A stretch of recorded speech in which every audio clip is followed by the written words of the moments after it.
BO ಸಾಹೇಬ್ರೆ ಹಾಗೂ ಪೋಷಕರೇ, ಮಕ್ಕಳೇ, ಎಲ್ರಿಗೂ ಜ್ಞಾನವಾಹಿನಿ ಶಾಲೆಯ ವಾರ್ಷಿಕೋತ್ಸವದ ಶುಭಾಶಯಗಳು. ಹಾಗೇನೆ ಈಗ ನಾವು ಸಂಸ್ಥೆಗಳು ನಡೆಸ್ತಕ್ಕಂಥವ್ರು, ಸಂಸ್ಥೆಗಳ ಬಗ್ಗೆ, ಮಕ್ಕಳ ಬಗ್ಗೆ ಒಂದು 5 ನಿಮಿಷ ಮಾತಾಡೋಣ. ದಯವಿಟ್ಟು ಎಲ್ಲರೂ ಸಹಕಾರ ಮಾಡಿ. ನಾನು ಹೇಳಿದೆ ಒಂದೊಂದು 2 ಪ್ರೋಗ್ರಾಮ್ಸ್ ಮಾಡಿದ್ಮೇಲೆ ಒಬ್ಬೊಬ್ರು ಕರ್ಸ್ಕೊಳ್ಳಪ್ಪ ಅಂತ. ಅವ್ರಿಗೆ ಪಾಪ ಡಾರ್ಕ್ನೆಸ್ ಬರಬೇಕು, LED ಕ್ಲಾರಿಟಿ ಬರ್ತಾ ಇಲ್ಲ, ಅದಕ್ಕೆ ಸ್ಪೀಚಸ್ ಮುಗಿಸೋಣ ಅಂತ ಅವ್ರ ಬಾಧೆ. ನೀವೇನು ನಮ್ಮ ಮಕ್ಕಳು ಬರಲಿಲ್ಲ, ಇವ್ರನ್ನ ಯಾರನ್ನ ಕರೆದು ನಮ್ಗೇನು ಕತೆ ಹೇಳ್ತಾ ಇದ್ದಾರೆ, ನಿಮ್ಮ ಬಾಧೆ. ಕರೆಕ್ಟಾ? ಕಾರ್ಯಕ್ರಮ ಆಕ್ಚುಲಿ 6 ಗಂಟೆ ಮೇಲೆ ಸ್ಟಾರ್ಟ್ ಮಾಡಬೇಕಾಗಿತ್ತು.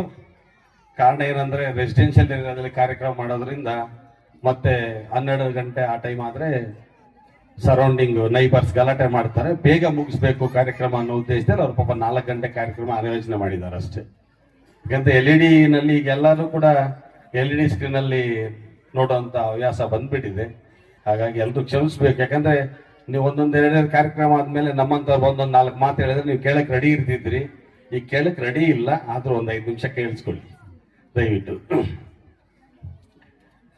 ಈಗ ಲಾಸ್ಟ್ ಟೈಮ್ ಒಂದು ಕಾರ್ಯಕ್ರಮದಲ್ಲಿ ನಾವು ಮೊಬೈಲ್ ಬಗ್ಗೆ ಮಾತಾಡ್ತಾ ಇದ್ವಿ.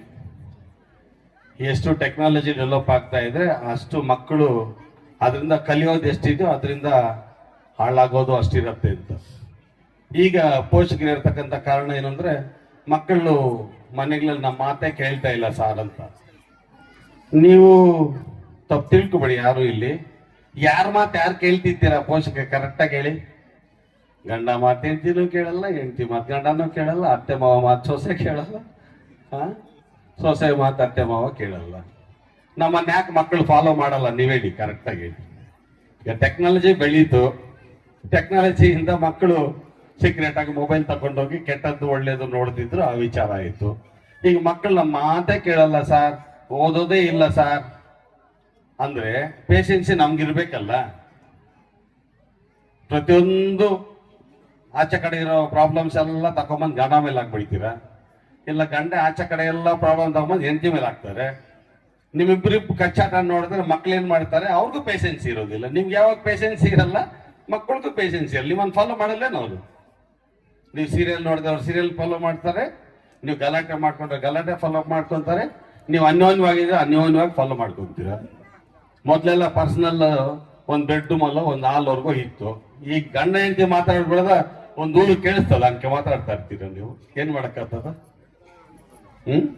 ಅಲ್ಲ, ಸಮಾಜನೇ ಹಂಗ ಆಗ್ಬಿಟ್ಟಿದೆ. ಎಲ್ಲರೂ ಫಾಸ್ಟ್ ಕಲಿಯುಗ ತುಂಬಾ ಬೆಳೆದ್ಬಿಟ್ಟಿದೆ. ನಾವು ಎಲ್ಲಿ ಏನು ಬೆಳೆದಿಲ್ಲ. ಸಂಸ್ಕಾರಗಳು, ಮೌಲ್ಯಗಳು ಎಲ್ಲಿ ಕಳ್ಕೊಂತೀವೋ ಅವಾಗ ಅದು ಬೆಳೆದಿದೆ ಅನ್ಕೊಂತ ಇದ್ವಿ ಅಷ್ಟೇ.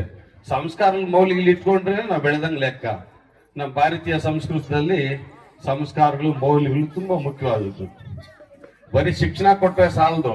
ನೆಕ್ಸ್ಟ್ ಶಿಕ್ಷಣ ಪಡ್ಕೊಂಡ್ ಮಕ್ಕಳು ತಂದೆ ತಾಯಿಗೆ ಊಟ ಹಾಕ್ಬೇಕು, ಅನಾಥಾಶ್ರಮ ಕಳಿಸ್ಬೇಕಲ್ವಾ? ಆ ತರದಂತ ಶಿಕ್ಷಣ ಕೊಡಬೇಕು ಅನ್ನೋದು ನಮ್ಮ ಉದ್ದೇಶ. ದಯವಿಟ್ಟು ಪೋಷಕರು ಕೂಡ ಸ್ವಲ್ಪ ನೀವು ಮಕ್ಕಳಿಗೆ ಎಲ್ಲ ಕೊಡ್ತೀರಾ, ಎಲ್ಲ ಬಟ್ಟೆ ಕೊಡ್ತೀರಾ. 100 ರೂಪಾಯಿ ಬಟ್ಟೆ ಕೇಳಿದ್ರೆ 200 ರೂಪಾಯಿ ಬಟ್ಟೆ ಕೊಡಿಸ್ತೀರಾ. ಎಲ್ಲ ಒಂದು ರೋಡ್ ಪಕ್ಕದಲ್ಲಿ ಒಂದು ಹೋಟ್ಲಲ್ಲಿ ಊಟ ತಿಂದ್ರು ಕೂಡ ಹೊಟ್ಟೆ ತುಂಬತ್ತೆ, ರುಚಿಯಾಗಿರುತ್ತೆ. ಇಲ್ಲ ಒಳ್ಳೆ ಹೋಟ್ಲಿಗೆ ಹೋಗೋಣ ಅಂತ ಕರ್ಕೊಂಡು ಹೋಗ್ತೀರಾ. ನೀವೇನ್ ಮಾಡಿದ್ರು ಕೂಡ ಮಕ್ಕಳಿಗೆ ಕಷ್ಟ ಗೊತ್ತಿಲ್ದೀರ ನೀವು ನಟಿಸ್ತಾ ಇದ್ದೀರಾ ತಂದೆ ತಾಯಿ. ಇದು ತುಂಬಾ ತಪ್ಪಲ್ವಾ? 100 ರೂಪಾಯಿ ಕೇಳಿದ್ರೆ ನಮ್ಮ ಹತ್ರ 25 35 ಅಂತ ಕಳ್ಸಿ. ಇವತ್ತು ಕೇಳಿದ ತಕ್ಷಣ ಇವತ್ತು ಯಾಕೆ ಕೊಡಿಸ್ತೀರಾ ನೀವು? ಇವತ್ತು ಕೇಳಿದ್ರೆ 4 ದಿನ ಸತಾಯಿಸಿ ಕೊಡಿಸಿ, ಮಕ್ಳಿಗೆ ಪೇಷನ್ಸಿ ಬರುತ್ತೆ. ಅವಾಗ್ಲೇ ಹೇಳ್ದೆ, ಯಾಕೆ ಗಲಾಟೆ ಮಾಡ್ಕೊಂತ ಮನೆಗಳಲ್ಲಿ ಅಂದ್ರೆ ಸಣ್ಣ ಕೇಳಿದ ತಕ್ಷಣ ಇಂಟಿಗೆ ತಂದ್ಕೊಟ್ಬಿಡ್ಬೇಕು. ಗಂಡ ಮನೆಗೆ ಬಂದ ತಕ್ಷಣ ಏನ್ ಬೇಕಾದ್ ಮಾಡಿಕ್ ಬಿಡ್ಬೇಕು. ಆಯ್ಮನ್ಗೆ 4 ಅಲ್ಲಿ ಇರ್ತದ? ಆಚೆ ಕಷ್ಟಪಟ್ಟಿದ್ ಮಾತ್ರಕ್ಕೆ ಬಂದು ಮನೆಯಲ್ಲಿ ಹೋದ್ ಗಲಾಟೆ ಮಾಡ್ತಾರೆ. ಇಲ್ಲ, ನೀವು ಅವ್ರ ಮೇಲೆ ಬೀಳ್ತೀರ, ಅವ್ರು ನಿಮ್ಮ ಮೇಲೆ ಬೀಳ್ತೀರ. ಅವ್ರು ಎಲ್ಲಿ ಬರುತ್ತೆ ಸಂಸ್ಕಾರಗಳು? ದಯವಿಟ್ಟು ನಮ್ಮ ಶಾಲೆಗಳಲ್ಲಿ ಇದು ಅನುಭವಿಸ್ತಾ ಇರ್ತಕ್ಕಂಥದ್ದು. ಮಕ್ಕಳು ಶಿಕ್ಷಕರ ಮಾತು ಬಿಟ್ರೆ ಪೇರೆಂಟ್ಸ್ ಮಾತು 90% ಕೇಳ್ತಾ ಇಲ್ಲ. ಇಲ್ಲಿ ಬರ್ತಿರ್ತಕ್ಕಂಥ ಪೇರೆಂಟ್ಸ್ ಅಲ್ಲಿ ಎಷ್ಟು ಮಕ್ಕಳು ನಿಮ್ಮ ಮಾತು ಕೇಳ್ತಾ ಇದ್ದಾರೆ? ಕರೆಕ್ಟಾಗಿ ಹೇಳಿ, ಪ್ರಾಮಾಣಿಕವಾಗಿ ಹೇಳಿ, ಕೈ ಎತ್ತರಿ. ಎಷ್ಟು ಜನ ನಿಮ್ಮ ಮಕ್ಕಳು ಕರೆಕ್ಟಾಗಿ ನಿಮ್ಮ ಮಾತು ಕೇಳ್ತಾರೆ ಅಂತ? ಯಾರು ಎತ್ತಲಿಲ್ಲ ಅಂದ್ರೆ ಕೇಳಲ್ಲ. ಯಾಕೆ ಕೇಳಲ್ಲ ಅಂದ್ರೆ ತಂದೆ ತಾಯಿನಲ್ಲೇ ಪೇಷನ್ಸಿ ಇಲ್ಲ. ನೀರು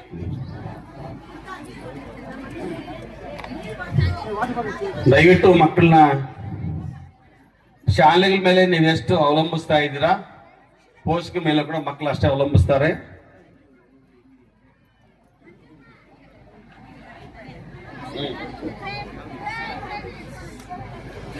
ಇಪ್ಪತ್ನಾಲ್ಕು ಗಂಟೆಯಲ್ಲಿ ಮಕ್ಕಳು ನಮ್ಮ ಹತ್ರ ಇರೋ 5 ಅವರು. ಅಕಸ್ಮಾತ್ ಮನೆಯಿಂದ ಸ್ಕೂಲ್ಗೆ 1 ಅವರ್ ಬರ್ತಾರೆ, 1 ಅವರ್ ಹೋಗ್ತಾರೆ, 7 ಅವರ್ ಆಯ್ತು. ಇನ್ ರಿಮೈನಿಂಗ್ ಅವರ್ಸ್ ಎಲ್ಲಿರ್ತಾರೆ ಮಕ್ಕಳು? ನಿಮ್ಮ ಮನೆಯಲ್ಲಿ ಇರ್ತಾರೆ. 24ಅಲ್ಲಿ 7 ಅವರ್ ಹೋದ್ಮೇಲೆ ರಿಮೈನಿಂಗ್ ಅವರ್ಸ್ ಎಷ್ಟಿದೆ ನಿಮ್ಗೆ ಗೊತ್ತಿದೆ. ಅದರಲ್ಲಿ 8 ಅವರ್ ಬಿಟ್ರೆ ಇನ್ನೆಷ್ಟು ಅವರ್ ನಿಮ್ಮ ಹತ್ರ ಇರ್ತಾರೆ ನೋಡ್ಕೊಳ್ತೀವಿ. ಅದರಲ್ಲಿ ನೀವು ಎಷ್ಟು ಅವರ್ ಅವ್ರನ್ನ ಕೂಡ್ಸಿ ಓದಿಸ್ತಾ ಇದ್ದೀರಾ, ಬರೆಸ್ತಾ ಇದ್ದೀರಾ ನೋಡಿ.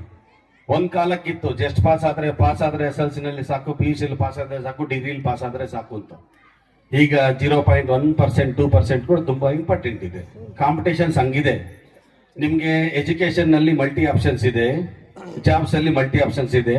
ನಿಮ್ ಮನೆ ಮುಂದೆ ಒಳ್ಳೆ ಶಾಲೆಗಳು ಬಂದಿದೆ, ಒಳ್ಳೆ ಕಾಲೇಜ್ಗಳು ಬಂದಿದೆ, ಒಳ್ಳೆ ಟೆಕ್ನಾಲಜಿ ಕಲಿಸ್ತಕ್ಕಂಥ ಅವಕಾಶಗಳು ನಿಮ್ಮ ಮನೆಗೆ ಮುಂದೆ ಬಂದಿದೆ. ಪ್ರಪಂಚದಲ್ಲಿ ಒಳ್ಳೆ ಅವಕಾಶಗಳು ಸಿಕ್ಕಿದೆ ನಿಮ್ಗೆ. ಜಾಬಲ್ಲಾಗ್ಬೋದು, ಶಿಕ್ಷಣದಲ್ಲಾಗ್ಬೋದು, ಪ್ರತಿಯೊಂದಲ್ಲಾಗ್ಬೋದು. ಆದ್ರೆ ಪೇಷನ್ಸಿ ಅನ್ನೋದು, ಸಭ್ಯತೆ ಅನ್ನೋದು ನಮ್ಮಲ್ಲಿ ಇಲ್ಲ. ದಯವಿಟ್ಟು ಅದನ್ನ ಕಲ್ಸ್ಕೊಡಿ ಮಕ್ಕಳಿಗೆ. ಸ್ಕೂಲಿಂದ ಬಂದ ತಕ್ಷಣ ಏನ್ ಮಾಡ್ತೀರಾ? ಪಾಪ ಈಗ ತಾನೇ ಸ್ಕೂಲಿಂದ ಮತ್ತೆ ಆಟ ಆಡಕ್ ಬಿಡಿ ಅಂತ ಹೇಳ್ತೀರಾ. 4 ಗಂಟೆಗೆ ಆಟ ಆಡಕ್ ಹೋದ್ರೆ ಮಗು ಕತ್ಲಾಗೋರ್ಗು ನಿಮ್ ಮನೆಗೆ ಬರೋಲ್ಲ, 6 ಗಂಟೆವರೆಗೂ ಮನೆಗೆ ಬರೋಲ್ಲ. ನೀವೇನ್ ಮಾಡ್ತೀರಾ? ಬಾರೋ ಬಾಮ್ಮ, ಬಾರೋ ಬಾಮ್ಮ. ನೀವು 4 ಸಾರಿ ಕರೆದು 5ನೇ ಸಾರಿ ಅಲ್ಲವರು ರೋಡಲ್ಲಿ ಇರಲ್ಲ, ಮಗು ಪಕ್ಕದ ಗಲ್ಲಿಗೆ ಹೋಗ್ಬಿಟ್ಟಿರುತ್ತೆ. ಇವ್ ಕರೀತಾ ಇರ್ತಾರೆ ಸಿಕ್ತಿರೋ ಹೊಟ್ಟೋಗ್ಬೇಕು ಅಂತ. 6 ಗಂಟೆಗೆ ಬರ್ತಾನೆ, ಅದು ಇದು ಆಟ ಆಡಿರ್ತಾನೆ, ಸುಸ್ತಾಗಿರ್ತಾನೆ. ಬಂದ ತಕ್ಷಣ ಏನೋ ಒಂದು ಹೋಮ್ವರ್ಕ್ ಕೊಟ್ಟಿರ್ತಾನೆ, ಗಬ ಒಂದು ಬರ್ದು ಬಿಡೋದು. ಮಮ್ಮಿ ಟೈಮ್ ಆಯ್ತು, ಹಶ್ವಾಗ್ತದೆ. 8 ಗಂಟೆಗೆ ತಿಂದ, 9 ಗಂಟೆಗೆ ಮಲಗಿದ. ನೀವು ಅದು ಇದು 12 ಗಂಟೆವರೆಗೂ ಟಿವಿ, ಇನ್ನೊಂದು ಮತ್ತೊಂದು. ನಿಮ್ ಕೆಲಸ ಏನೋ ನಿಮ್ದಿರುತ್ತೆ ಪಾಪ, ನಾವು ನಿಮ್ಮನ್ನ ಬ್ಲೇಮ್ ಮಾಡಲ್ಲ. ಬೆಳಗ್ಗೆ 6 ಗಂಟೆ ಆದ್ರೂ ಎದ್ದೇಳಲ್ಲ, ಮಕ್ಳು 7 ಗಂಟೆ ಆದ್ರೂ ಎದ್ದೇಳಲ್ಲ. ಎದ್ದು ಸದ್ಯಕ್ಕೆ ಅರ್ಜೆಂಟ್ ಟೈಮ್, ಬಸ್ ಟೈಮ್ ಎದ್ದು ರೆಡಿ ಆಗಿ ಹೋಗ್ಬಿಟ್ರೆ ಸಾಕು ನಿಮ್ಗೆ, ಅದೇ ದೊಡ್ಡ ವಿಷಯ. ಕಳ್ಸಿಬಿಟ್ಟಿದ್ವ, ಅಯ್ಯೋ ನಮ್ ಡ್ಯೂಟಿ ಮುಗಿದೋಯ್ತಪ್ಪ, ಸ್ಕೂಲ್ ಕೊಟ್ಟೋದ ಮಗು. ಪಾಪ 5 ಗಂಟೆಗೆ ಎಷ್ಟು ಜನ ಎಬ್ಬಿಸ್ತಾ ಇದ್ದೀರಾ ಮಕ್ಕಳನ್ನ? ಕರೆಕ್ಟ್ ಆಗಿ ಹೇಳಿ, 5 ಗಂಟೆಗೆ ಎಷ್ಟು ಜನ ಎಬ್ಬಿಸಿ ಓದಿಸ್ತಾ ಇದ್ದೀರಾ? 1 or 2 ಪೇರೆಂಟ್ಸ್ ಕೂಡ ಇಲ್ಲ. ಅದನ್ನೇ ಹೇಳಿದೆ, ಪೇಷನ್ಸ್ ಇಲ್ಲ ಅಂದ್ರೆ ಅದನ್ನ ಏನ್ ರೆಸ್ಪಾನ್ಸಿಬಿಲಿಟಿ ತಗೊಂತ ಇಲ್ಲ ಪೇರೆಂಟ್ಸ್ ಅಂತ. ಮಗು ಶಾಲೆಯಿಂದ ಬಂದ ತಕ್ಷಣ ಕೈಕಾಲ್ ಮಕ ತೊಳಿಯಪ್ಪ, ಏನಾದ್ರು ತಿಂಡಿ ತಿನ್ನಪ್ಪ, ಇಲ್ಲ ಹಾಲು ಕುಡಿಯಪ್ಪ, ಹೋಮ್ವರ್ಕ್ ಎಲ್ಲ ಕೊಟ್ಟರು ಬರೀ ಅಂತ ಹೇಳ್ರಿ. 5-6 ಗಂಟೆವರೆಗೂ ಬರೀತಾರೆ. ಅಷ್ಟೊಂದು ಸ್ವಲ್ಪ ಹೆಚ್ಚು ಕತ್ಲೆ ಆಗತ್ತೆ, ಫ್ರೆಂಡ್ಸ್ ಯಾರು ಸಿಗಲ್ಲ. 6 ಗಂಟೆ ಮೇಲೆ ಒಂದು ಅರ್ಧ ಗಂಟೆ ಫ್ರೀ ಬಿಡಿ, ಮೊಬೈಲ್ ಕೊಡಿ ಅಥವಾ ಟಿವಿ ನೋಡಕ್ ಹೇಳಿ, ನಿಮ್ ಜೊತೆಲಿ ಫ್ರೆಂಡ್ಶಿಪ್ ಬೆಳೆಸ್ಕೊಳಕ್ ಹೇಳಿ. 6-6:30 ಓದಕ್ ಹೇಳಿ, 8:30-9 ಗಂಟೆ ಓದ್ಕೊಳಕ್ ಹೇಳಿ. ಬೆಳಗ್ಗೆಯಿಂದ ಸಾಯಂಕಾಲದ ಮಾಡ್ಬೇಕು ಏನ್ ಟೀಚರ್ಸ್ ಪಾಠಗಳನ್ನ ಓದ್ಕೊಳಕ್ ಹೇಳಿ. 9 ಗಂಟೆಗೆ ಊಟ ಮಾಡಿಸಿ ಬೇಗ ಮಲ್ಕೊಂಡ್ರಪ್ಪ ಅಂತ ಹೇಳಿ. ಬೆಳಗ್ಗೆ 5 ಗಂಟೆ ನೀವ್ ಹೆಂಗು ಎದ್ದೇಳ್ತೀರಾ. ಸುಮಾರು ಜನ ಎದ್ದೇಳಲ್ಲ ಅನ್ಕೊಳ್ಳಿ, ಅಲ್ಲಿಗ್ಲೆಲ್ಲಾದ್ರೆ ಪಾಪ ಕೆಲಸ ಎದ್ದೇಳ್ತಾರೆ. ಟೌನ್ ಅಲ್ಲಿ ಆಲ್ಮೋಸ್ಟ್ ಅಲ್ಲಿ 5:30-6 ಗಂಟೆ, 6:30-7 ಗಂಟೆ ಕೂಡ ಎದ್ದೇಳ್ತಾರೆ ಕೆಲವರು. ಮಕ್ಕಳನ್ನ 5 ಗಂಟೆಗೆ ಎಬ್ಬಿಸಿ ಕೈಕಾಲ್ ಮಕ ತೊಳಿಸಿ ಮತ್ತೆ ಬೆಳಗ್ಗೆ 7-7:30 ಓದೋದನ್ನ ಕಲ್ಸಿರಿ. ಯಾಕೆ ಮಕ್ಳು ಇಂಪ್ರೂವ್ಮೆಂಟ್ ಆಗಲ್ಲ? ಬರೀ ಶಾಲೆಗಳ ಮೇಲೆ ಡಿಪೆಂಡ್ ಆಗೋದು ಕೂಡ ಈಗ ನಿಮ್ಗೆ ನೀವ್ ಎಕ್ಸ್ಪೆಕ್ಟೇಷನ್ ಮಾಡ್ತಕ್ಕಂತ ಮಾರ್ಕ್ಸ್ ಸಿಗೋದಿಲ್ಲ. ಮಾರ್ಕ್ಸ್ ಜೊತೆಗೆ ಈಗ ನಿಮ್ಗೆ ನೋಡ್ತಾ ಇದ್ರೆ ಬೇರೆ ಆಕ್ಟಿವಿಟೀಸು, ಸ್ಕಿಲ್ಸು, ಪ್ರೋಗ್ರಾಮ್ಸ್ ಎಲ್ಲ ಕೊಡಬೇಕು. ಈಗ ಮಕ್ಕಳು ಬರೀ ಪುಸ್ತಕ, ಬರೀ ಮಾರ್ಕ್ಸ್ ಕಡಿದ್ರೆ ಸಾಲದು, ಕೈಯಲ್ಲಿ ಕೆಲಸ ಇರಬೇಕು. ಅದನ್ನೇ ಸ್ಕಿಲ್ಸ್ ಅನ್ನೋದು. ಸ್ಕಿಲ್ಸ್ ಸಮೇತ ಈಗ ಶಿಕ್ಷಣ ಕೊಡ್ಬೇಕು ಅಂದ್ರೆ ಬುಕ್ಸ್ ಜೊತೆಗೆ ಬೇರೆ ಆಕ್ಟಿವಿಟೀಸ್ ನ ಶಾಲೆಗಳಲ್ಲಿ ಕೂಡ ಮಾಡಿಸ್ತಾ ಇರ್ತಾರೆ. ಸಮಯ ಎಲ್ಲಿರತ್ತೆ? ಹಾಗಾಗಿ ದಯವಿಟ್ಟು ನಿಮ್ಮ ಹತ್ರ ಮಗು ಒಂದು 15-17 ಅವರ್ ಒಂದು ದಿನಕ್ಕೆ ನಿಮ್ಮ ಹತ್ರ ಇರೋದ್ರಿಂದ ದಯವಿಟ್ಟು ನೀವೆಲ್ಲರೂ ಕೂಡ ಪೋಷಕರು ಕೇರ್ ತಗೊಂಡು ನಿಮ್ಮ ಮಕ್ಕಳ ಉನ್ನತ ಜೀವನಕ್ಕಾಗಿ ನೀವೆಲ್ಲ ಸಹಕಾರ ಕೊಡಿ. ನೀವೆಲ್ಲ ಖರ್ಚು ಮಾಡ್ತಿದ್ದೀರಾ, ಅವ್ರಿಗೆ ನನ್ನ ಪ್ರಕಾರ ಮಕ್ಕಳಿಗೆ ನೀವು ಕಷ್ಟ ಗೊತ್ತಾಗ್ಬೇಕು. ನೀವು ಒಂದು 100 ರೂಪಾಯಿ ಸಂಪಾದನೆ ಮಾಡಕ್ಕೆ ಎಷ್ಟು ಕಷ್ಟ ಪಡ್ತಿದ್ದೀರಾ, ಖರ್ಚು ಮಾಡೋದಷ್ಟು ಈಜಿ ಇಲ್ಲ ಅನ್ನೋದು ಅವ್ರಿಗೆ ಗೊತ್ತಾಗ್ಬೇಕು. ಜೊತೆಗೆ ಶಿಕ್ಷಣದ ವ್ಯಾಲ್ಯೂ ಗೊತ್ತಾಗ್ಬೇಕು, ಜೀವನದ ವ್ಯಾಲ್ಯೂ ಗೊತ್ತಾಗ್ಬೇಕು. ನೀವು ಕತೆಗಳು ಹೇಳ್ಬೇಕು. ಮೊದಲು ಮನೆಗಳಲ್ಲಿ ಅಜ್ಜಿ ತಾತ ಇರ್ತಾ ಇದ್ರು, ಅವ್ರ ಕಷ್ಟ ಸುಖ ಎಲ್ಲ ತಿಳಿಸ್ತಾ ಇದ್ರು, ಅವ್ರ ಒಂದಲ್ಲ ಒಂದು ಕಲ್ತ್ಕೊಂತ ಇದ್ರು. ಈಗ ನೀವು ಅವ್ರಿಗೆ ಎಲ್ಲಿ ಹೇಳ್ತೀರಾ? ಕತೆ ಹೇಳಕ್ಕೂ ಟೈಮ್ ಇರಲ್ಲ ನಿಮ್ಗೆ. ಅವ್ರನ್ನ ಒಂದು ಅರ್ಧ ಗಂಟೆ ಕೂಡ್ಸಿ ಅವ್ರಿಗೆ ಹೇಳ್ಕೊಡಕ್ಕೂ ಪೇಷನ್ಸ್ ಇರಲ್ಲ. ನೀವು ಮನೆಗಳಲ್ಲಿ ಒಂದು ಟೈಮ್ ಟೇಬಲ್ ಹಾಕೊಳ್ಳಲ್ಲ. ಶಾಲೆಗೆ ಹೋದ್ರೆ ಸಾಕು, ಇನ್ನೊಂದು 1000 ರೂಪಾಯಿ ಜಾಸ್ತಿ ಕೊಟ್ಬಿಡ್ತೀವಿ ಸರ್, ನೀವೇ ಟ್ಯೂಷನ್ ಕೂಡ ಮಾಡಿ ಕಳಿಸ್ಬಿಡಿ ಅನ್ನೋ ಸ್ಥಿತಿನಲ್ಲಿ ಇರ್ತಾರೆ ನಮ್ಮ ಪೇರೆಂಟ್ಸ್. ಇನ್ನ ಕೆಲವರು ಹೇಳ್ತಾರೆ ಟ್ಯೂಷನ್ ಕಳಿಸ್ತಾ ಇದಾರೆ ಅಂತ. ಇಲ್ಲಿ ಯಾರು ಟ್ಯೂಷನ್ ಮಾಡೋರು ಬೇಜಾರು ಮಾಡ್ಕೊಡಿ. ಇಲ್ಲಿ ಸಬ್ಜೆಕ್ಟ್ಗೆ ಒಂದು ಟೀಚರ್ ಇರ್ತಾರೆ, ಕ್ಲಾಸ್ಗೆ ಒಂದು ಟೀಚರ್ಸ್ ಇರ್ತಾರೆ, 10-15 ಜನ ಶಿಕ್ಷಕರು ಪಾಠ ಮಾಡ್ತಾ ಇರ್ತಾರೆ.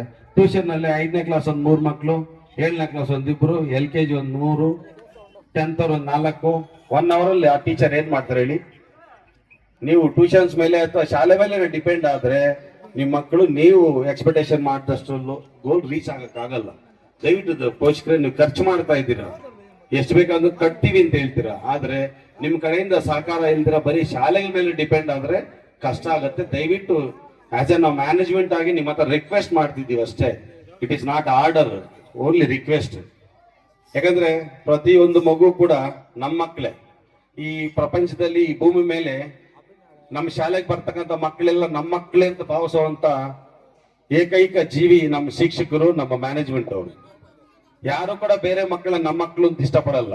ನಮ್ಮ ಮನೆಗಳ ನಮ್ಮ ಮಕ್ಕಳನ್ನ ಅಷ್ಟು ಕೇರ್ ತಗೊಳ್ಳಲ್ಲ, ನಮ್ಮ ಶಾಲೆಗೆ ಬರೋ ಮಕ್ಕಳನ್ನ ಅಷ್ಟೊಂದು ಕೇರ್ ತಗೊಳ್ತಾರೆ ನಮ್ಮ ಶಿಕ್ಷಕರು, ನಮ್ಮ ಮ್ಯಾನೇಜ್ಮೆಂಟ್ ಅವ್ರಿಗೂ ಕೂಡ ನಮ್ಮ ಕಡೆಯಿಂದ ಒಂದು ಹ್ಯಾಟ್ಸಪ್ ಹೇಳ್ಬೇಕು. ಹಾಗಾಗಿ ದಯವಿಟ್ಟು ಪೋಷಕರು ತುಂಬಾ ಕಷ್ಟ ಸುಖ ಮಕ್ಕಳಿಗೆ ಹೇಳಿ, ದುಡ್ಡಿನ ಬೆಲೆ ಹೇಳಿ, ಜೀವನದ ವ್ಯಾಲ್ಯೂಗಳು ಹೇಳಿ, ಮೌಲ್ಯಗಳು ಹೇಳಿ, ನೀನು ಅವ್ರಿಗೆ ಕನಸುಗಳನ್ನ ಕಾಣಕ್ಕೆ ಅವಕಾಶ ಕೊಡಿ. ನೀನ್ ಹಿಂಗ್ ಓದ್ಬೇಕು, ಏನಕ್ಕೋಸ್ಕರ ಓದ್ಬೇಕು, ಮುಂದೆ ಹಿಂಗ್ ಬೆಳಿಬೇಕು, ನೀನ್ ಇಂಥ ಕಾರಲ್ಲಿ ಓಡಾಡ್ಬೇಕು, ಇಂಥ ಮನೆ ಕಟ್ಬೇಕು, ನಾವೆಲ್ಲ ಚೆನ್ನಾಗಿರ್ಬೇಕು, ಏನು ಅದ್ರ ಬಗ್ಗೆ ಒಂದು ಜೀವನದ ಬಗ್ಗೆ ಅವ್ರಿಗೊಂದು ಕನಸುಗಳನ್ನ ಕಾಣೋ ತರ ಮಾಡಿ, ಕನಸುಗಳನ್ನ ನನ್ಸು ಮಾಡ್ಕೊಳ್ಳೋಕೆ ಯಾವ ತರ ಮಾಡ್ಕೋಬೇಕು ಅಂತ ಹೇಳಿ ಪೇಷನ್ಸ್ ಇಂದ ನೀವು ಮಕ್ಕಳನ್ನ ಬೆಳೆಸ್ಬೇಕು ಅಂತ ನನ್ನ ಉದ್ದೇಶ. ಯಾಕಂದ್ರೆ ತಂದೆ ತಾಯಿ ಪೇಷನ್ಸ್ ಇಲ್ಲ ಅಂದ್ರೆ ಮಕ್ಕಳಿಗೆ ಎಲ್ಲಿಂದ ಬರುತ್ತೆ ಹೇಳಿ? ಇನ್ನೊಂದಂದ್ರೆ ನಾವು ಮನೇಲಿ ನಡ್ಕೊಳ್ಳೋದನ್ನ ನಮ್ಮ ಮಕ್ಕಳು ಫಾಲೋ ಮಾಡ್ತಿರ್ತಾರೆ. ದಯವಿಟ್ಟು ಅದನ್ನ ಇನ್ಮೇಲೆ ಅದ್ರ ಗುಟ್ಟಾಗಿ ನಿಮ್ದೇನ ಸಮಸ್ಯೆ ಇರಲಿ ಇನ್ನೊಂದು ಮತ್ತೊಂದು ಗುಟ್ಟಾಗಿ ಮೇಂಟೈನ್ ಮಾಡಿ. ಮಕ್ಕಳು ಮುಂದೆ ಸ್ವಲ್ಪ ಶ್ರೀಮಂತಿಕೆ ತೋರಿಸ್ತೀರಾ, ಏನಿದೆ ಅದನ್ನ ವಾಸ್ತವಾಂಶ ತೋರಿಸಿ ಮುಂದೆ ಜೀವನ ಹೇಗಿರುತ್ತೆ ಅಂತ ಅವ್ರಿಗೆ ಒಳ್ಳೆ ಮಾತುಗಳಲ್ಲಿ ಹೇಳಿ. ನೀವು ಪೇಷನ್ಸ್ ಇಂದ ಬೆಳಗ್ಗೆ 1-2 ಅವರ್ ಮಕ್ಕಳಿಗೆ ಅವಕಾಶ ಕೊಡಿ, ಸಾಯಂಕಾಲ 1-2 ಅವರ್ ನಿಮ್ಮ ಹತ್ರ ಕೂಡಿಸ್ಕೊಂಡು ನಿಮ್ ಬರುತ್ತೋ ಬರಲ್ವೋ ಅದನ್ನ ಅವ್ರಿಗೆ ಎಷ್ಟು ಬರುತ್ತೋ ಅಷ್ಟು ಮಾತು ಹೇಳ್ಕೊಟ್ಟು ನೀವು ಪಕ್ಕದಲ್ಲಿ ಕೂತ್ಕೊಂಡು ಗಮನಿಸಿ ಮಕ್ಕಳು ಮುಂದಿನ ವಿದ್ಯಾಭ್ಯಾಸಕ್ಕೆ ಮುಂದಿನ ಜೀವನಕ್ಕೆ ನೀವೆಲ್ಲ ದಾರಿದೀಪಗಳಾಗಬೇಕು ಅಂತ ಕೋರ್ತಾ ನನ್ನ ಮಾತನ್ನು ಮುಗಿಸ್ತೀನಿ. ಜೈ ಹಿಂದ್, ಜೈ ಕರ್ನಾಟಕ.